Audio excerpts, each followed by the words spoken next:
evening and welcome to this information session on funding supports brought to you by Laois and Offaly Education Training Board's Adult Educational Guidance and Information Services.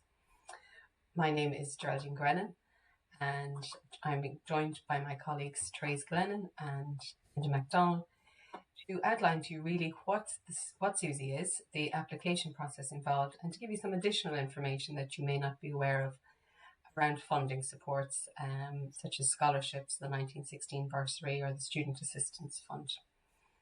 So I'm going to talk you through exactly what SUSI is, and Therese then in a separate presentation will discuss with you the step-by-step application process to ensure that you can make a successful application to SUSI.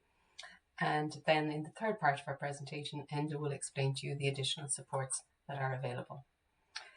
So the SUSI Grant, and what does it cover? So SUSI stands for Student Universal Support Ireland, and it's basically the funding stream that's available to students who are continuing their education from second level into PLC courses or at third level. So the SUSI Grant is divided, I suppose, into four sections, four streams to it. So the maintenance section, the student contribution, compulsory field trip funding or tuition fees. So the maintenance fee is, or the maintenance part of the SUSI Grant is the payment that you receive each month. So this is paid on a pro rata monthly basis directly into the student's bank account from October 2021. So pro rata is basically in line with the application that you've made and the income threshold of the family and your own individual circumstances. So for each individual student, the amount that they receive may differ. So the payment is paid on a monthly basis. Student contribution charge then is the €3,000 payment that is paid towards the cost of student contribution. I suppose students would frequently refer to this as their fees, but it's a student contribution charge. And again, if you are eligible for a SUSI grant, you may be covered for the €3,000, or depending on your income, you may qualify for half of that, so $1,500. Grants are available for full-time third level and full-time second level QQI courses. So courses at QQI level 5 and 6 would be courses we would know as PLC courses. So the SUSI grant is available for both third level and second level QQI level 5 courses. The tuition fee really refers to cases where free fees initiative does not apply. And as long as it's an approved course, you may be able to get SUSI funding to cover the cost of that. So you'll find information on the approved courses on the SUSI website. In terms of field trip expenses, a compulsory field trip can be part of certain courses. So for example, a student who might be studying geography and is required to go on a field trip or sort of a fact-finding part of their course may get funding towards the cost of that. So in applying for a SUSI grant, you must meet certain eligibility criteria, and there's a range of criteria. So I'll go through them individually, but just as an overview, what SUSI look at will be levels of income, whether the course is an approved course or college, your residency, your nationality, and whether this is educational progression for you as a student. So to be eligible for a grant, you need to be within the reckonable income limits and have lived in Ireland for 3 out of the last 5 years, and proof will be required for this. This may be a utility bill, a bank statement, but SUSI would often request that this is spaced out over a period of time. So they might look for something from 2018, 2019 and 2020 to show evidence of residency here in the last 5 years. And you must have Irish or EU nationality, and there are some exceptions to this, and you'll find details for that on studentfinance.ie. So in terms of residency, if you've lived for 3 out of the last 5 years in Ireland, you may be eligible for the maintenance grant, which, as I explained, is the 9 monthly payments starting in October. You may also be entitled to the student contribution, the full student contribution of €3,000, or tuition fees if tuition fees apply. If you haven't been resident in Ireland for 3 out of the last 5 years, but you've been living in the EU, EEA or Switzerland, then you may be eligible for the student contribution of €3,000 or tuition fees if they apply. If you haven't been resident in Ireland, you won't be eligible for the maintenance grant. So it's just important to be aware of that.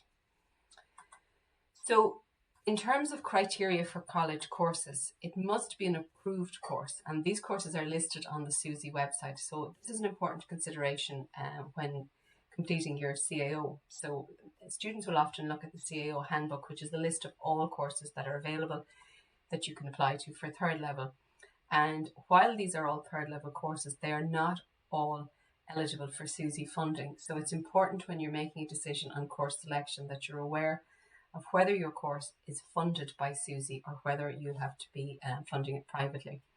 Courses in the following institutions which are offered through the CAO handbook, so therefore maybe a course that your son or daughter or indeed yourself might look to apply for, are not eligible for funding.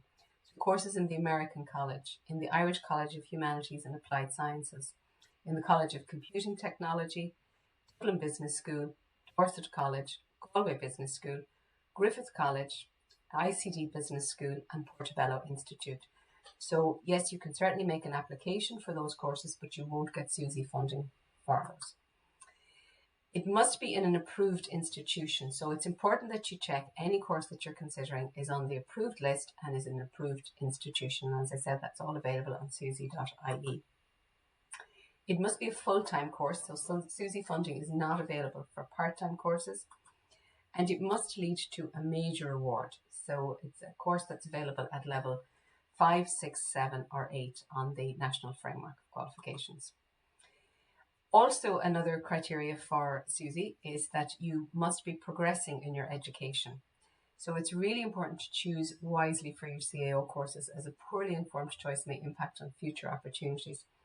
For example, if you applied this year to CAO and you applied for a level 8 honours degree, and you decide at the end of this year that the course isn't for you, it's not suited to you, you don't like it, and that you want to opt out, but you found your ideal course at level 6 or level 7, you won't be eligible for SUSI funding because you won't be progressing in your education. So it's really important that you make an informed decision before you undertake any course. PLC courses can often be a valuable pathway in appropriate course selection.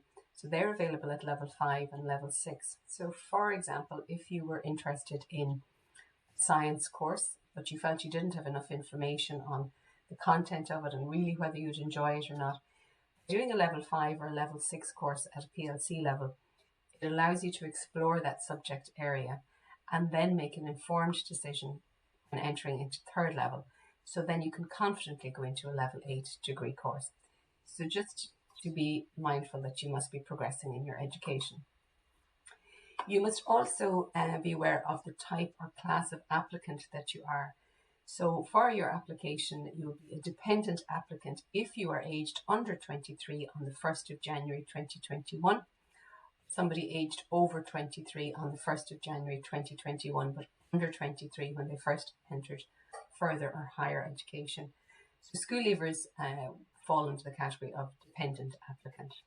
And essentially that means you are dependent upon the income or will be assessed upon the income of your parents or guardians, as well as the assessment of any of your own income if you've been working.